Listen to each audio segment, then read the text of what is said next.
Hi, everybody. Welcome. I think this is one of the last sessions in this conference, so when we go out, we'll shut down the lights and lock the doors after us. So thank you for coming. My name is Raviv.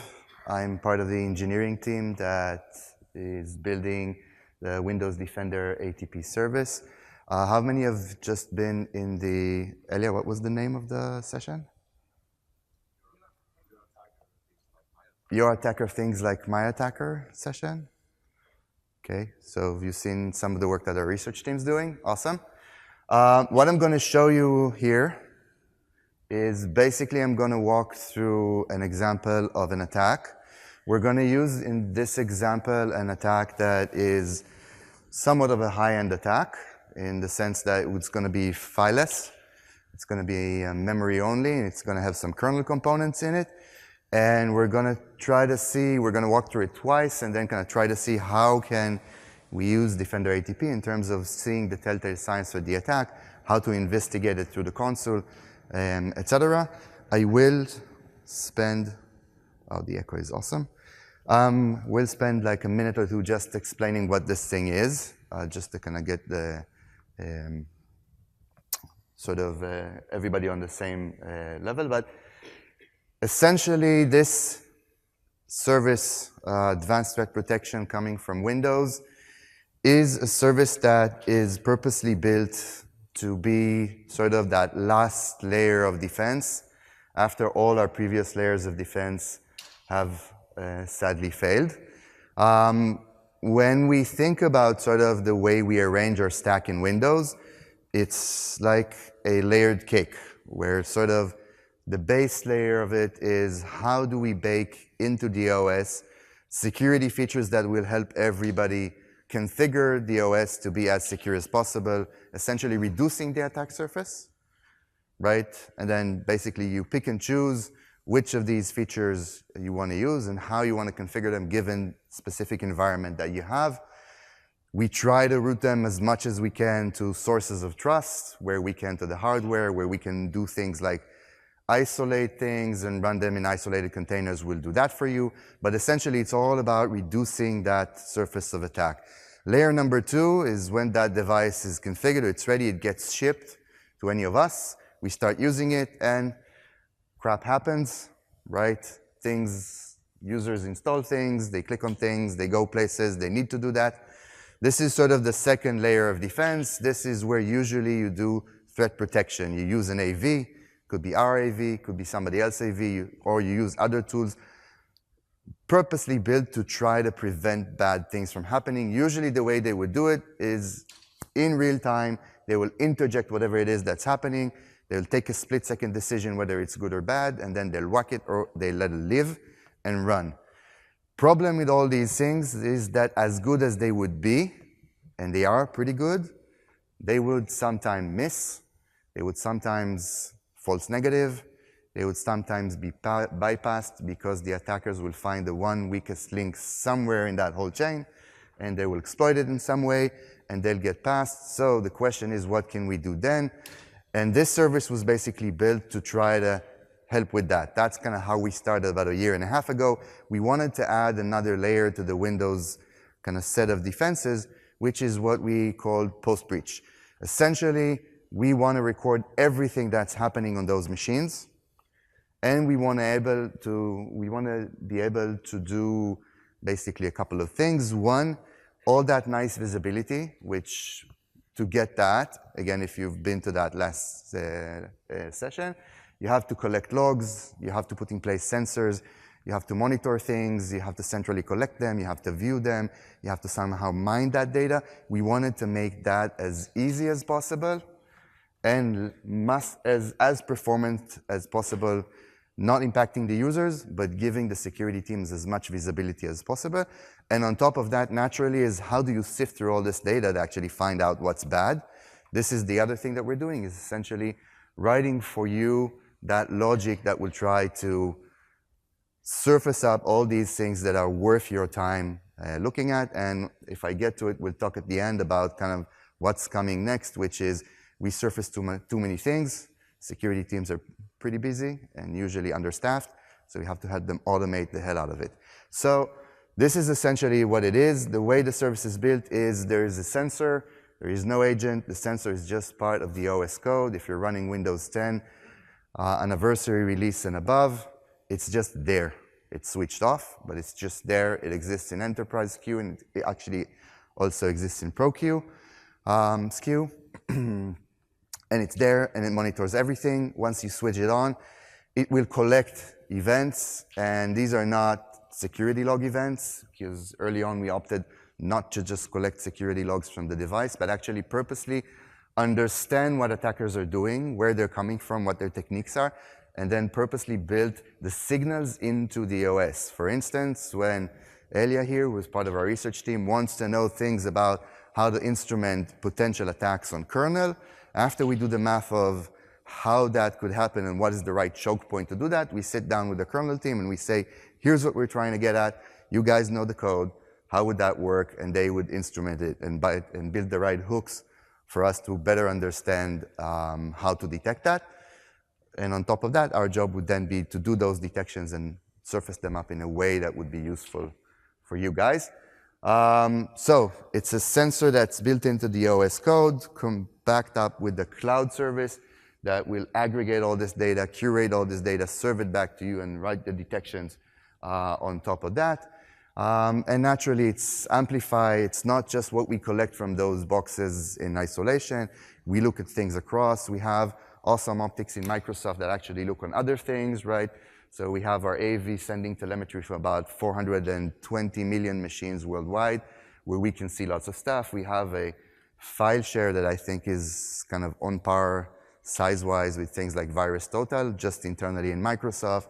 We've got Bing, which even if you're not using it to search the web, which I hope you do, but even if you're not doing it, it actually indexes everything that's happening outside and also does security scan of the entire web. And we've got Office, and we've got Advanced Analytics, which is now Azure ATP on AD. And all this goodness can really help us in our job to try to find interesting stuff. So that's it with my slides.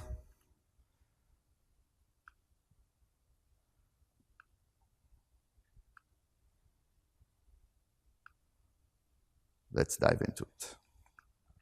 So consider the case of this attack. And click attachments within the first. Oops, sorry. Attacks are fast, efficient, and easier than you think. Here's an example based on a true story of how easy it is to take advantage of one weak link and bring systems crashing down. In this case, the attacker uses public information from social sites like LinkedIn and Facebook to send well-crafted emails to a couple of people at a targeted company. The email has a malicious word attachment. The attacker waits for one of the targeted recipients to open the word attachment. These socially engineered attacks have a high hit rate. We know that about 25% of targeted recipients open these phishing messages, and about half of them click attachments within the first hour. All the attacker needs is just one person to do this. One of the targets opens the word attachment and clicks Enable Editing. This enables the macro that runs code in memory. Word process is running with a standard user token with low privileges. Invisible to the victim, a kernel-level exploit leverages a vulnerable driver to steal the system token and deploy it to the word process. Word process is now running as system with elevated privileges. The attacker then injects into SVC host to enter stealth mode and steal the user token of a domain user. The attacker runs PowerShell to recon the network, selects a target machine, and prepares to move there. The attacker then uses PowerShell remoting to move to and take control of the other machine. That leads the attacker to realize their objective of data theft. Some key takeaways. No malware was involved. The attacker lived off the land and used system vulnerabilities. This is not uncommon. About half of the compromised systems had no malware on them. The entire attack took place in memory without touching disk. The attack moved laterally using process remoting cloaked as a trusted process. These attacks happen swiftly and often go unnoticed. The average time it takes to detect a breach is 6 months. By the time anyone realizes what's happened, valuable information has already been compromised. Okay. Skip the marketing part. So what would this look like from the vantage point of the enterprise security team that's using Defender ATP and enabled it on their machines. So first of all, this is kind of the dashboard, right? Dashboard basically shows the recent alerts that have happened. It shows the machines that are currently at risk. It shows the top users at risk. It shows how many machines are reported.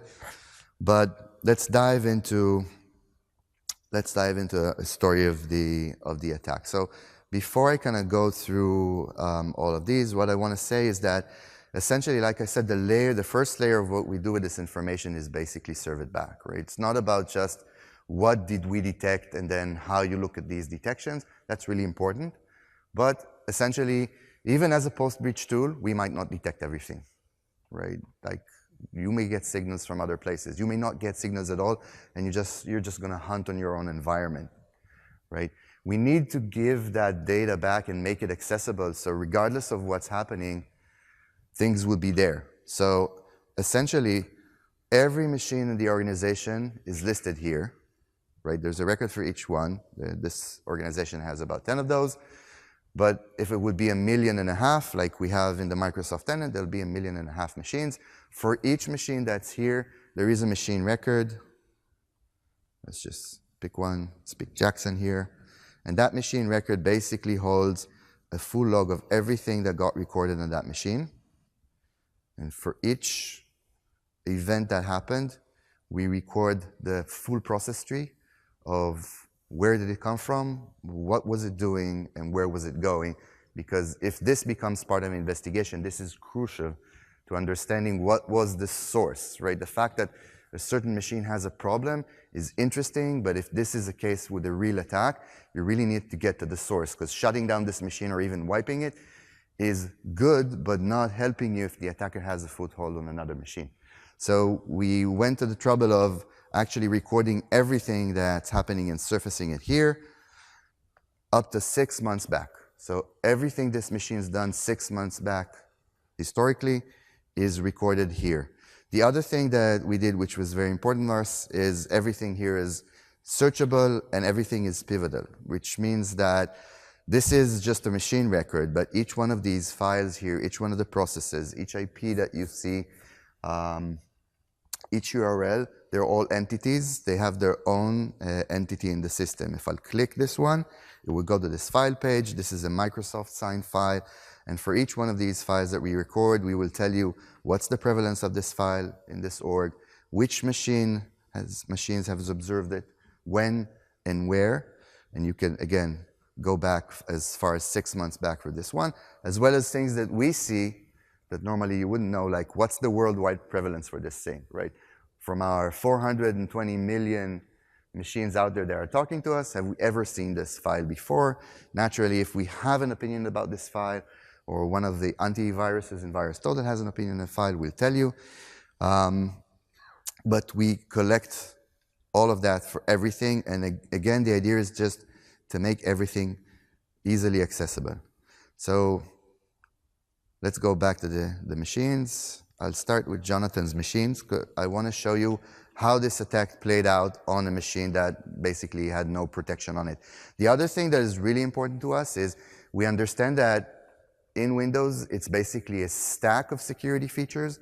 So yes, we do have our own sensor, and yes, we are collecting this information, but we're actually collecting and correlating signals from everything we can in the box. We've started with all the Microsoft features. So today, if you're running our AV, the AV will report everything through that same channel, and it will get reported here. And you'll get that richness of data and all the process trees all here. If you're using our AV today and you're using SCCM, for example, to look at detections, this is much richer, right? Same way, if you're enabled UpGuard or Device Guard, or as it's called now, I think, app restriction,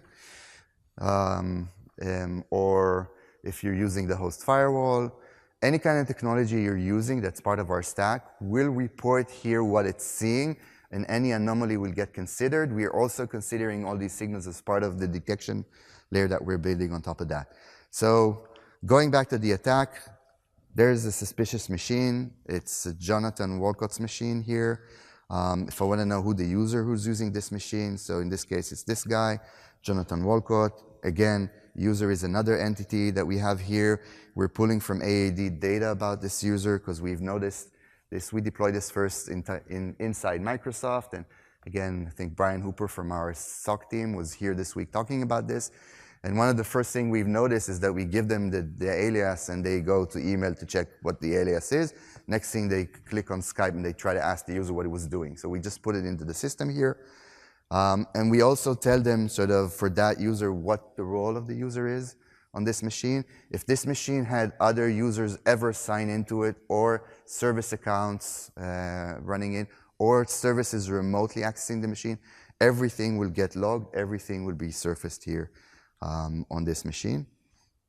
So the case for the user. And we can see that this machine has several detections on it, right? And sort of the detections here kind of tell us a story. All starts with a vulnerable driver that exists on the box. So let's gonna go down in the timeline. I'm clicking the alert to basically go back to that time where things were observed. Also, this is very verbose, so we have a nice layer of behaviors wrapped around it, which will clean out some of the meaningless, less meaningful events, and we'll also group events together to try to narrate the story better. So what we can see here, let's see if I can make it bigger. Okay, so what we can see here in the timeline in that specific day is basically the first thing that popped out was abnormal code execution being observed, which is related, and you can see when I click on an alert, it shows the related events. So this specific event was related to anomalous memory allocation in Word. This is kind of the first telltale sign of something that we didn't like. Another thing that I want to mention about most of these detections that you'll notice, these are not hash-based detections or specific IPs or something that we got through threat intel. We need to constantly assume that the attackers will adopt some or use some new technique or something new that we didn't know about. So we invest most of our effort in writing behavioral detections, meaning that we're looking for things that are out of the ordinary. We're looking for things that are common techniques, but not necessarily in this exact same path that those techniques are using today. We apply a lot of machine learning to that. If you want to learn more about that, there's a nice blog that got published about a month ago on how we basically use ensembles of classifiers and process trees to kind of understand what's going on and not just use one opinion, but actually a multitude of opinions about things that are happening. Some of these things are more simpler rules. It's usually a combination of a lot of things. There are no signatures here. Nothing goes down to the client. The client actually is oblivious of all of this. We're actually doing that deliberately for a couple of reasons. One, the cloud platform is awesome. We can run really complex computations in almost effortless manner in almost real time. And the other thing is we really don't want the attacker to actually understand what we're doing.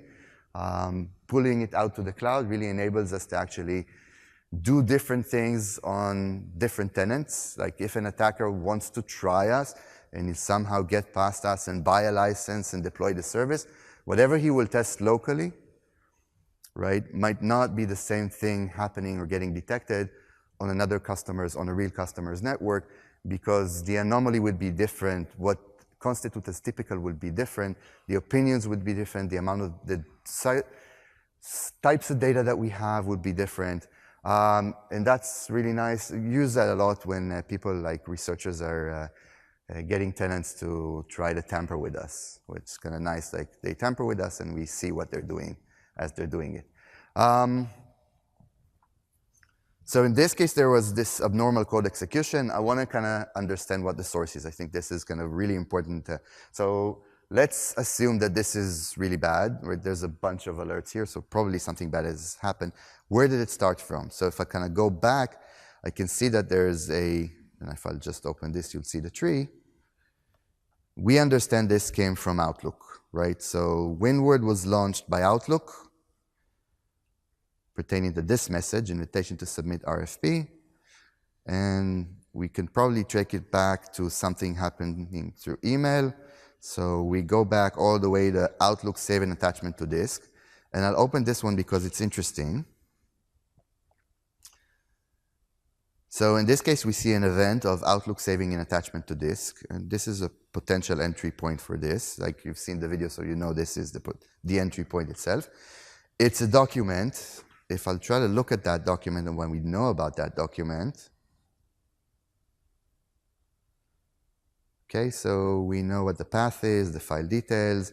It doesn't have any detections on it, right? So the AV basically ignored it, the AV on the box. In this case, it's our AV. It's been seen twice in this org and 6 times worldwide. So interesting. The other question is, okay, let's assume that this is indeed a bad file. That they all started from this file and it's bad. And it got in through email. So my next logical question would be, if it's an email, who got this email? What email was it? So this is where we tie our sensors with the Office ATP guys, right? Which is another product that's being offered by Microsoft. And essentially, we call them cloud to cloud, and we say, hey, we've seen this attachment. Where did it come from for this specific users? And they tell us that the email was an email sent from this guy, Lloyd, can't pronounce his last name, invitation to submit RFP. And actually, the interesting thing is this email landed in 2 other mailboxes. So immediately, I want to ask the question of what's it doing in the other mailboxes, because this user apparently opened it. So I can pivot to their system, hopefully. And what I will see there, if that comes up, is I will see all 3 mailboxes in which that message has landed and whether it got delivered to the user. Okay, hopefully it will come up. Let's try to refresh it again. If not, we'll come back to it. So they will tell me that. In this case, they've seen it in 3 mailboxes. They actually blocked it in 2. Reason they blocked it in 2 is as this happening, the other thing we exchange with them is not just, again, there it is. It's not just the ability to pivot, which is crucial to investigation. We also tell them if we see something that we don't like, we pass that, and they will detect it and block it in Office. They'll use time of flight to actually go and remove it from mailboxes if the users have not read that email yet, which is what they did here. And again, if you're the Office admin and you see this and you want to navigate back to us and you say, okay, this also hit Jay Hardy's machine. Is that machine compromised? So they can navigate back to our system where they will see the answer is coming. We'll come back to that. Okay, so if I kind of continue to look at what's happening on this machine, I can see that there's a bright red alert here for process privilege escalation due to kernel exploit, which is a good opportunity for me to show you kind of the alert page, because many times this is what security people will start with, the alert itself, and not the machine. And in the context of the alert, you can see that we're telling you that attackers typically use kernel exploits to elevate security privileges. So essentially, attacker is trying to get privileges for something that is holding. If you look at the process tree here, you immediately see that here's that same portion of the process tree we saw before. It's now being expanded to the full process tree. There are 2 events here that were evidence to an attack. And if we kind of look at that, we can see that WinWord was actually running with restricted medium privileges. See it here.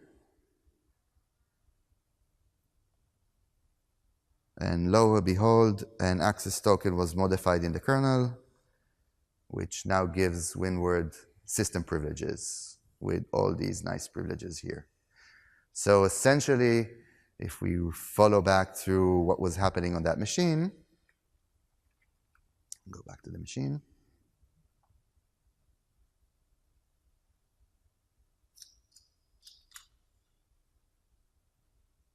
Get back to behaviors.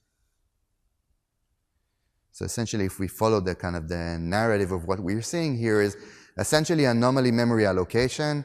And I'll try to simplify this, and Elia will correct me when I'm wrong.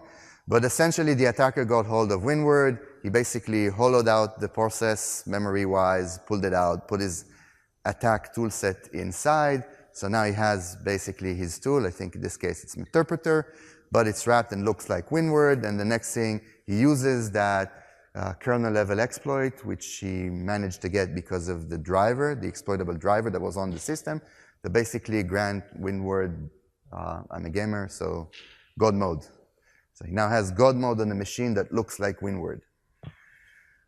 Next thing you would probably want to do is communicate out, right?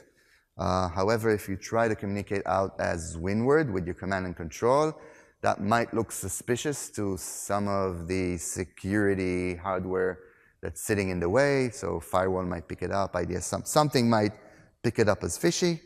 Hence, what he's doing is basically injecting into SVC host. So again, it's hiding. And you can see this where, in this case, it's actually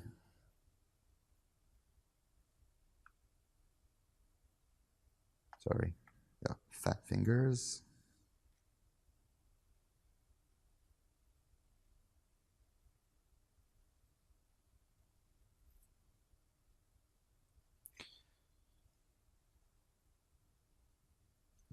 I'll do it slowly.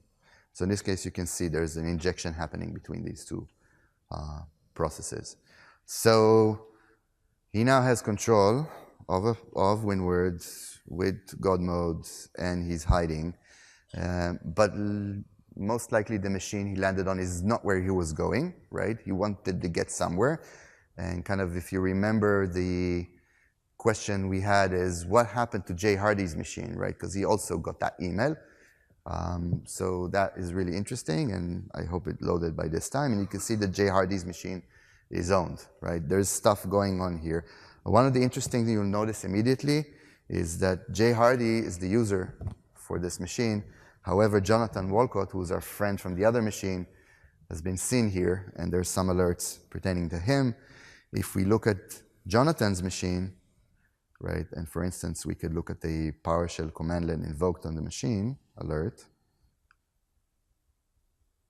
You can actually see that while he's still on Jonathan's machine, he's basically prepping to move laterally, right? So we can see he's essentially changing things on Jay Hardy's machine, basically prepping for a lateral movement, right? Setting firewall, et cetera, to laterally move to the second machine. So I'm kind of going to stop here. One more thing I want to show before that is, okay, so I kind of got a hunch, even if I'm not at the level of Eli at reversing whatever happened here. I kind of get the hunch that I have got at least 2 machines compromised by this point, right? I know what the entry point is for this thing. I want to take action. So what I can do is I can collect more information if I want some forensic packages to snapshot that machine specifically. I can queue an antivirus scan. That's not really going to help me in this case. I can isolate the machine. And there's 2 flavors to isolation. I can go ahead and isolate the machine. And there's 2 flavors for isolation. One is wake up the host firewall, isolate the machine, cut it from everything that it's doing. It will continue to talk to the ATP service. The reason is well, the attacker in this case has got admin rights on the box. So I'm isolating him, but it will take him like 2 minutes to just kill that and move on. I want to see that. I want to see whatever he's reacting to my action, because this is kind of the first time somebody is intervening here. So it was really important to keep that connection alive. There's another version of isolation, which I personally like less, but I understand why it's needed, which is I can isolate the box, but still poke holes for the user to continue to do email and Skype. 2 reasons why I think it's less secure, but people like it, is one, we've had a case internally where we've seen a box with something we didn't like. So the SOC team isolated the box, or I don't remember. Oh, they didn't isolate the box. This was before isolation. They called the user. They told him, shut down your machine. Stop using it. We're sending you another machine. Stand by. And like 20 minutes later, we still see activity on the machine. So we call the SOC and we say, hey guys, like we saw that, but you know he's still using the machine. They call him up. He says, yeah, but I really needed to check email. So So we left those holes if you want to use it. Again, isolation is not a magical solution, right? It's basically a stopgap thing. There's another thing that is out. It's not in this demo, but it's actually out live there if you have a tenant today, which is application restriction. Another option is basically we will wake up device guard or application restriction as it's called right now, and basically instruct that box specifically to only run Microsoft signed executables. Or if you're running SCCM trusted installer as well, it could run the binaries that you said it could trust. Again, the idea is just to slow down potentially that attack. It's not going to really solve the problem here. But you have these tools and you can use them. This was also a report by the time we're speaking.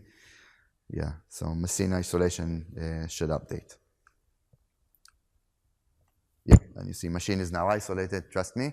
By the way, the user gets a pop-up. It says your machine has been isolated by Windows Defender. We don't try to explain what's the difference between Defender ATP or Defender AV or UpGuard or whatever. It's just your machine got isolated. Please call somebody at IT security and tell them that you have a problem, and that message is customizable and could change. So this is at the machine level. Similar things can happen at the file level. This is a fileless attack. It would be a bit hard for me to show it. So let's search for a file, which is another thing here. All these entities, as far as 6 months back, are searchable. And everything you want to search, from partial file names to IPs to hashes to anything else, should be searchable. And this is elastic, so it shouldn't take more than a couple of seconds to search it across the entire data set.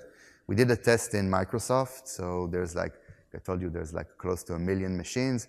We searched aexe to see how fast that would work. It took like 7 seconds. Found like 700 instances of different aexe in the system. So let's look for some file I know.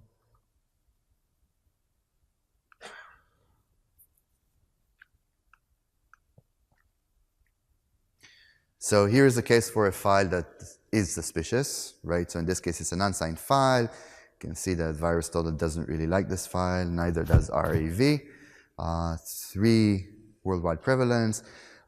We also have a built-in sandbox, which is a cloud-based sandbox. If you click on this button, what it will do is basically reach out to any of the machines that have seen this file, not specifically a machine I'm coming from, but any machine that has seen this file in the org, will pull the file out from this machine, send it to the cloud sandbox, analyze it, and give back a report, which I'll show you in a second. If all those machines are turned off, and we've seen this file as part of our public file storage, public, not from other customers, public file storage, then it's there's no need even to go and grab the file from the box. You'll just get it from us, and we already run it in a sandbox, so you'll see the sandbox report. Here's an example report in this case. So you can see again the report. There's a lot in this report, and you can download the full CSV of everything that happened and all the registry key changes and everything. But again, we try to summarize it in a readable way for people to understand what's going on. We don't add our opinion to it unless we have concrete evidence to say that this is 100% bad.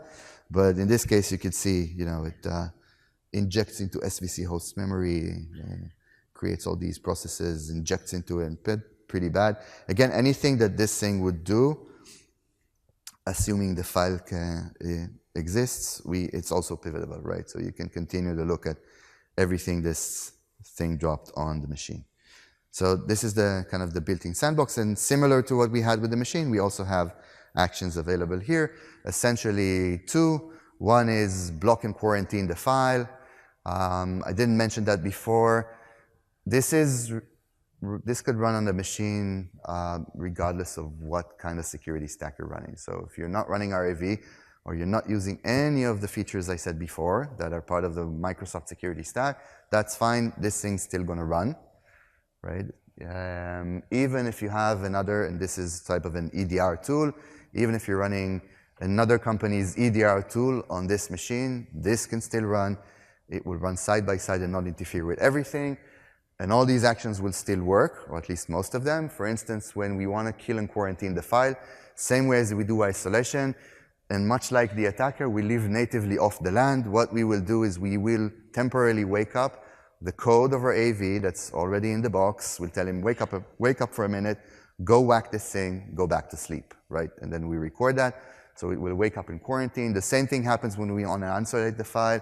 We basically reach out to the host firewall, we wake it up, we tell him what we want it to do, and if need, we can switch it back off all seamlessly. Block file is something that is dependent on running the Microsoft stack. So if, by instance, you're running the Microsoft AV, this would be not grayed out. And what it means is this will actually write a custom cloud signature. It's basically a custom rule that we say, if this hash of a file, if this name of the file, if something as almost identical or very similar to that polymorphically runs in your org, we will try to block it from running.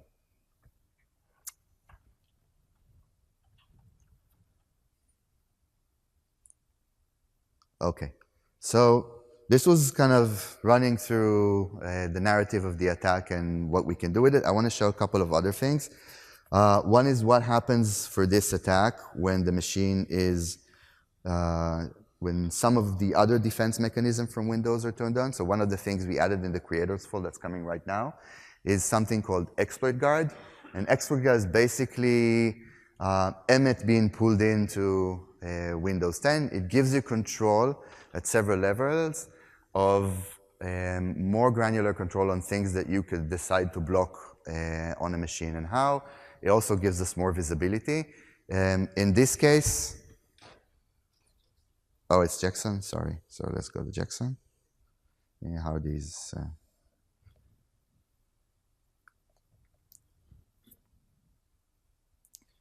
Right, so in this case, you could see it's basically the same attack was happening on that other machine, right? He was going for 2 machines at the same time.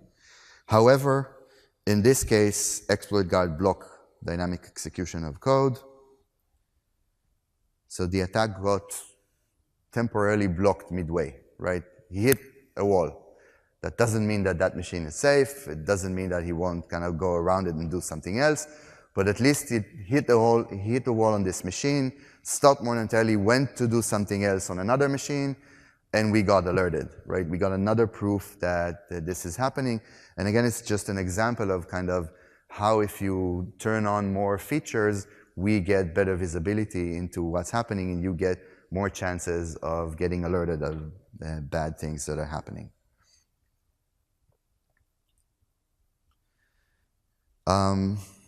7 minutes, okay.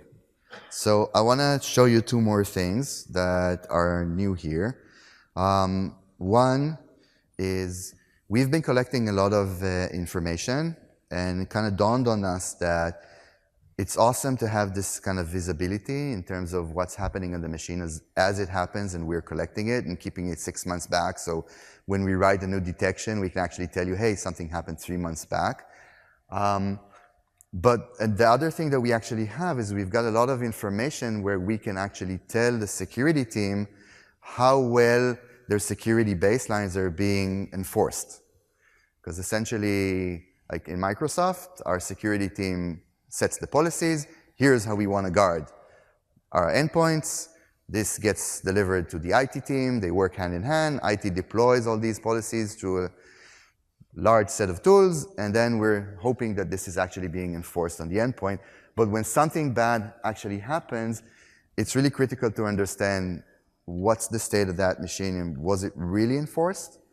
Which machines are not compliant with that baseline, right? And what can I do to improve my posture?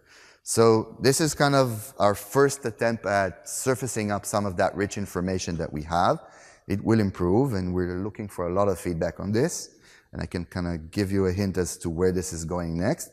But essentially what you can see here is that for each of the security features enabled in this organization, and here they enabled everything from EDR all the way to Smart Screen, are these things set according to the baseline? And again, we're starting with what Microsoft thinks is the baseline. This would naturally evolve to give you more control about what should be here.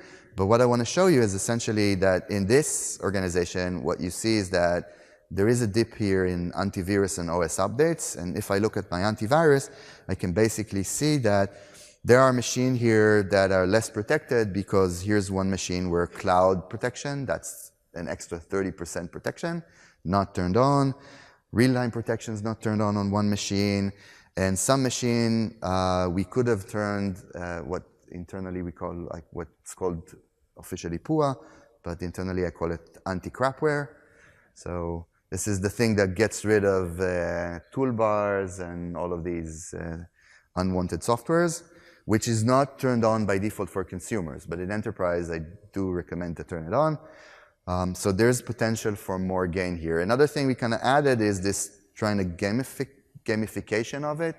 So you kind of get a sense of how well you score and also how well you score compared to others. So this organization is really going bad.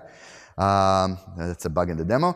But essentially, the idea is that you not just know what the state is, but you can actually get a breakdown of why things are happening. So if we look at security updates here, you can see that albeit the fact that we really wanted to make sure all machines got all security patches, some of them didn't. In some cases, it's like users hitting pause on Windows Update, failed to install security update. These are things that should be looked at. And also, right, again, as we're trying to expose more and more of the information that we have is like, okay, so, but which security updates, right? Because I just want to know whether I'm protected against NotPetya or Petya. So I really want to know whether, you know, MS-17.0.10 is actually applied to these machines or not. So we can tell you, right? We have this data and you can basically go look at per the vulnerability or basically per the patch. Where we want to go with this thing is we want to go to the point, and again, the idea is not to mirror what's in your management platforms, if it's SCCM or Intune or anything else that you're running. This is not meant to be a compliance report. It's meant to be a helpful tool where I want to go with this is you would basically key in the threat that you're interested in, like Petya, and it will tell you immediately, here are the machines that are actually, so first of all, here's what it is, right? What you should be looking for. Here are the machines that got hit, but protected. Here are the machines that got hit, but sorry, we couldn't protect you and why. And here are actually machines that are at risk because they're not patched, because SMB v1 is open on these machines. And I can actually go, right, thinking ahead, I can actually tell you whether SMB v1 is used on these machines or not, right? Because the next thing would be go shut it down, but maybe somebody's actually using that. We have that information. We kind of need to start pushing it out more and more. And this is kind of where you're going to see this thing going forward. Last thing I want to show in my last 2 minutes, because I got asked before, is kind of the next big thing for us. And there are a lot of things that we're working on, but really the thing that is a game changer internally for us is the fact that we understand that with this visibility, with all these awesome sensors, actually what we're doing is we're creating more things that the security teams look at, right? Which means more work, because it took us now, what, 20, 30 minutes to go through that attack, and we really didn't do a thorough investigation here. We're just skimming through it. Let's assume this was a real thing. Let's assume it was even something simpler. This was a really complex, high-end attack. Let's say I got an AV detection, and AV is telling me basically there was a keylogger, it was running in memory, and I whacked it, and I'm done. Okay, so now the question is, where credentials harvested? I don't know. AV won't tell me. They only tell me that he whacked it. So I have to go back, right? Either I ignore it, which is what most of us would do. I'll ignore it and wait. Or if I really want to be thorough, I'll now go back and I'm going to look at that machine where that AV detection has happened, and I'm going to try to fish around to see whether anything suspicious happened after that. I'll also have to look at all the identities of everybody who logged onto that machine or that user and see all his other machines, and then go see if somewhere else something's happening that's related to that user, right? That takes time. Let's say I'm super efficient. That would take me, what, 10, 20 minutes to do that? How many of these can I do a day? How many alerts do you get per day? This is not scalable, and security teams are not getting any bigger. And usually we pay security teams a lot of money to get professionals, and this is not what they want to do. So I want to use the power that I have to actually automate all of that. And this is kind of one of the things that we announced this week. what's coming up is automation. And this is not automation as, ooh, I saw something bad, I automatically isolated the machine.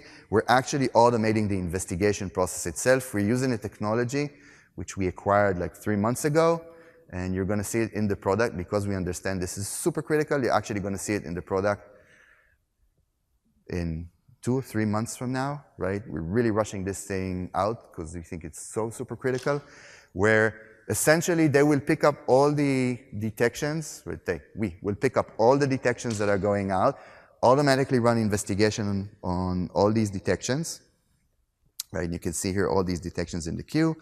And then what the automatic investigation would do for you is basically, based on that entry point and what it is, what's cool about this technology is we have about 100 and 130 different playbooks, which you can think of them as sort of knowledge trees of, given a certain entry point, what do I need to investigate? And it kind of mimics the exact behavior that a human would do. It just does that automatically through AI, right? And I can switch things, I can move between those different playbooks as needed, as the investigation evolves, but that's all done automatically. So in this case, we got an alert. We were able to correlate it with 4 other alerts that were happening either on this machine or other machines, what we thought that were related. This caused the sensor to basically probe on that machine 3,000 files, right? And as it was doing, not 3,000 files, 3,000 entities, right? As it was doing that, it discovered another machine that it deemed interesting. So started an investigation or expanded the investigation to that machine as well.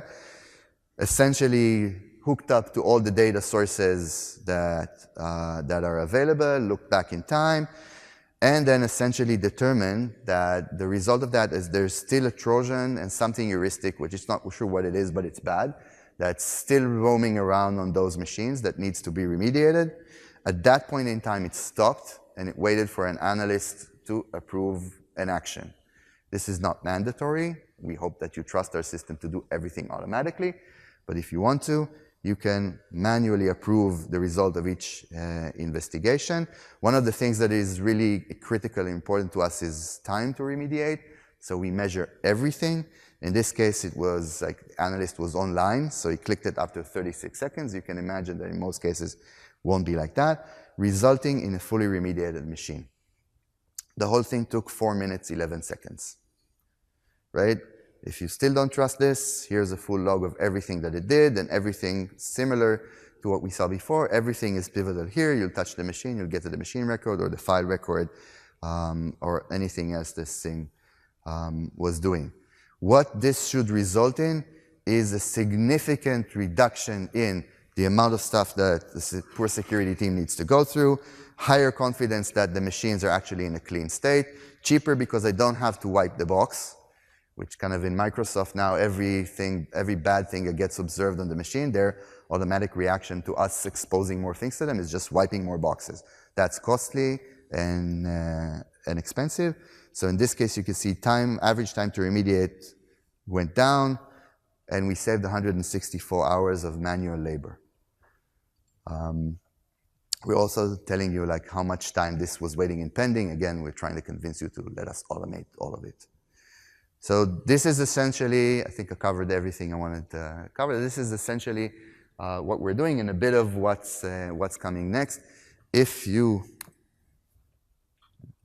want to use...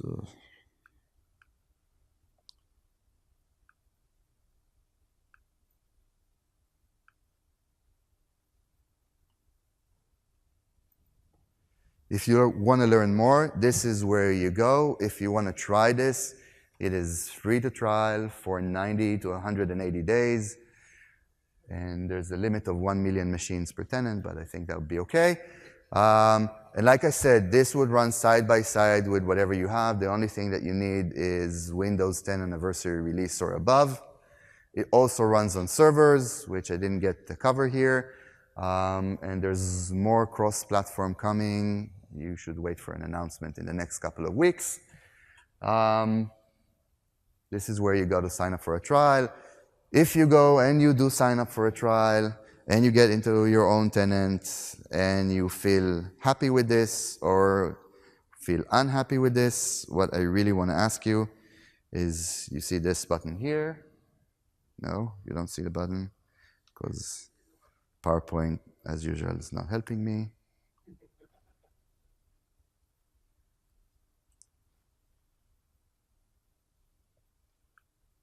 Okay, so this button here, see this? Send a smile, send a frown.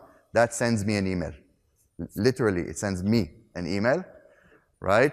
So if you have any suggestion, complaint, things that you don't like, send me an email. I also encourage you to send me emails with good stuff, because I really need that. You know, my boss wants me to tell him that I'm doing good. What people usually do is send me a smile. Actually, most, like 90% of people will send a frown. 10% will send me a smile and say, this is awesome, but, and then complain. So you can do that as well. That still counts as a smile. Okay, and with that, if you have any questions, you have a question. I think so. Thank you, by the way, for staying.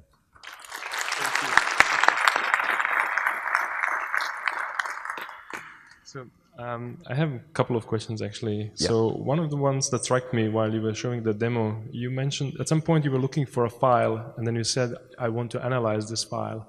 And then you said, even if the file is not on my system, if it's in somebody else's system, in some other company's system, it will upload the file to your cloud for... No, what I said is that it will either upload the file from your network, Yeah.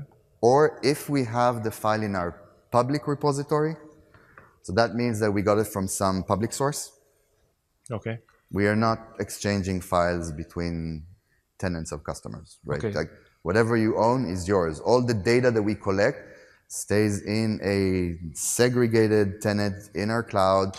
It is not exposed to anybody but you. We don't see, we don't get access to the portal. We don't see the detections. We don't see anything out of that, right? Unless you want us to, and then you'll have to call us and say, please have a look at this thing. Okay. And you'll need to give us access. Okay. And further, okay, so the integration with Windows Defender exploit guard you've shown. Yeah. But how far is it integrated with antivirus? I mean, how dynamically is it? Deeply integrated with the antivirus to the point that we consume all the signals that the antivirus produces on the box. We communicate with the antivirus as to, we could tell the antivirus to do things, and everything that we see that is bad, right, is automatically shared with the antivirus. I think we did this demo 2 days ago where we showed sort of how Office and Azure and Windows ATPs all work together. And the demo was, I get an attachment, a bad attachment through Gmail, and I save it on the box, and then I run it, and it does something bad, and then the Windows ATP behavioral detects it, and then that signal automatically gets shared back to Office, and then when the same attachment arrives in a different email through Office 365, they block it. Like, that was the demo we wanted to show. Awesome demo, right, because it happens in real time. What happened that he double-clicked the file as he downloaded it from Gmail, and the AV popped up and blocked it. Why did that happen? It's because in the rehearsal that he did the day before, it actually went in, the AV missed it for some reason, right, because of the attributes of how this attack was working. And it worked fine, but the second time he did it, by that time, because we detected it, we already told the AV that this file was bad, and it just got blocked. So we are tightly integrated. That said, again, we can work side by side with any other AV, we just won't get that tight integration. Okay, and one more question regarding the updates. So the missing updates, how do you detect those? What do you hook up to? You were showing the list of We're missing talking updates. to the Windows Update backend.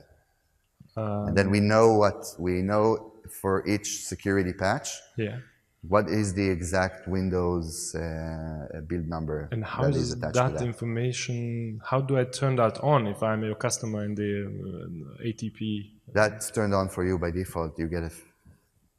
So when I enrolled a couple of days ago after your first session, I got 3 entries shown instead of 6 like in your demonstration. And That depends on which features you've enabled on the box that you're monitoring. So if Exploit Guard is on your machines, you will see that bar. If Exploit Guard is not turned on, it's just not there. Okay. I don't recall anymore which, but... security updates, by default you should have seen the EDR one, the security updates one, and smart screen one. The rest of them are optional based on what you have or you don't have. Yeah. And you mentioned also this misconfiguration of like SMB1 and stuff like that. Is Yeah. that not yet implemented? It's not yet there. It's again, it was just an example of Okay. I got the data, I want to give you the data, but it's going to take me time just to code it. Okay, I'm working cool. on it. Okay, well, It's coming, it's coming. Okay, thanks. You had a question? So it's compatible with 2012 R2 and 2016. There is a crux to it, which is in order to get it down level to 2012, we're using a lot of the built-in Windows 10 pipelining. It doesn't exist on 2012. So if you want to run it on 2012, you also need to install either a SCOM agent or an OMS agent on the box. It's not that complex. And if you go through our onboarding, it's just basically a simple step. But if you do that, the rest of it is automatic. We auto-provision it for you, and we'll just turn it on. Other questions? You had a question?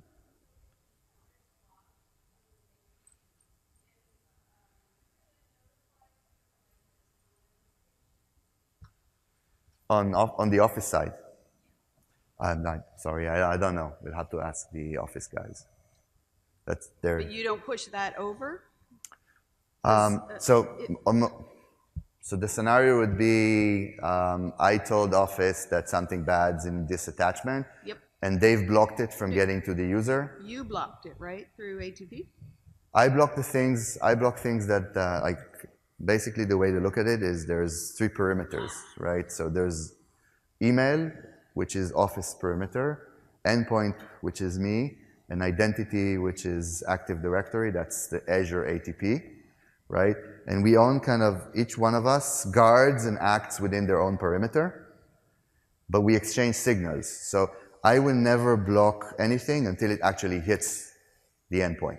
So if somebody opened an attachment and that attachment hit the disk, I will block it. And that will constitute an ATP block or an AV block, right? Depends on what the tool is that's doing it. If I give them the signal and they delete it from the mailbox, they will notify the user because it's then in their realm and then they take action on it. Okay. Similarly, if I pass the signal that Jonathan Walscott account is compromised and I pass it back to the AD guys, they will take action and notify that user that that account is either disabled, conditional access has now 2FA, right? So whatever action that they would take.